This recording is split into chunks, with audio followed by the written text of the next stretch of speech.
April 1st, 2025, Tuesday of the fourth week of Lent. A reading from the book of the prophet Ezekiel. The angel brought me, Ezekiel, back to the entrance of the temple of the Lord, and I saw water flowing out from beneath the threshold of the temple toward the east, for the facade of the temple was toward the east. The water flowed down from the right side of the temple, south of the altar. He led me outside by the north gate, and around to the outer gate facing the east, where I saw water trickling from the right side. Then when he had walked off to the east with a measuring cord in his hand, he measured off 1,000 cubits and had me wade through the water, which was ankle deep. He measured off another 1,000 and once more had me wade through the water, which was now knee-deep. Again he measured off 1,000 and had me wade. The water was up to my waist.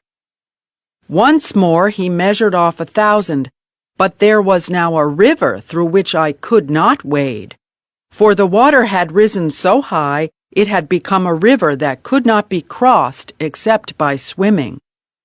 He asked me, "Have you seen this, Son of Man?" Then he brought me to the bank of the river, where he had me sit.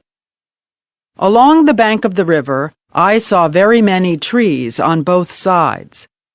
He said to me, "This water flows into the eastern district, down upon the Arabah, and empties into the sea, the salt waters, which it makes fresh.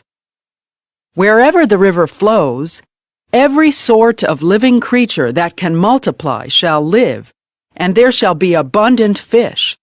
For wherever this water comes, the sea shall be made fresh.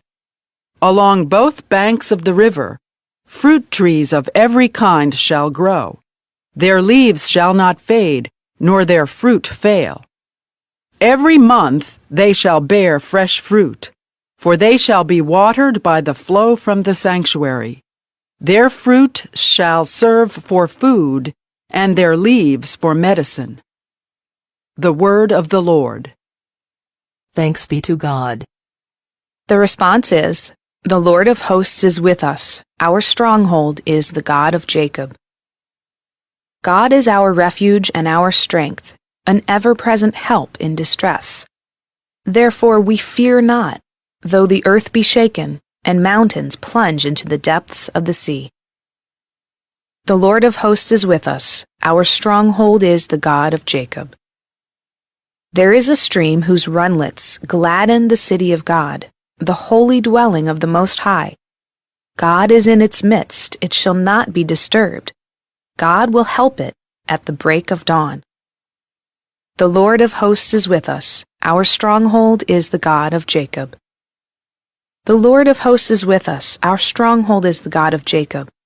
Come, behold the deeds of the Lord, the astounding things he has wrought on earth. The Lord of hosts is with us. Our stronghold is the God of Jacob. A reading from the Holy Gospel according to John. There was a feast of the Jews, and Jesus went up to Jerusalem. Now there is in Jerusalem at the sheep gate a pool called in Hebrew Bethesda, with 5 porticos. In these lay a large number of ill, blind, lame, and crippled. One man was there who had been ill for 38 years. When Jesus saw him lying there, and knew that he had been ill for a long time, he said to him, "Do you want to be well?" The sick man answered him, "Sir, I have no one to put me into the pool when the water is stirred up. While I am on my way, someone else gets down there before me." Jesus said to him, "Rise, take up your mat and walk." Immediately the man became well, took up his mat, and walked. Now that day was a Sabbath, so the Jews said to the man who was cured, "It is the Sabbath, and it is not lawful for you to carry your mat." He answered them, "The man who made me well told me, 'Take up your mat and walk.'" They asked him, "Who is the man who told you, 'Take it up and walk'?" The man who was healed did not know who it was, for Jesus had slipped away, since there was a crowd there. After this, Jesus found him in the temple area and said to him, "Look, you are well. Do not sin any more, so that nothing worse may happen to you." The man went and told the Jews that Jesus was the one who had made him well. Therefore the Jews began to persecute Jesus, because he did this on the Sabbath. The Gospel of the Lord. Praise to you, O Lord Jesus Christ.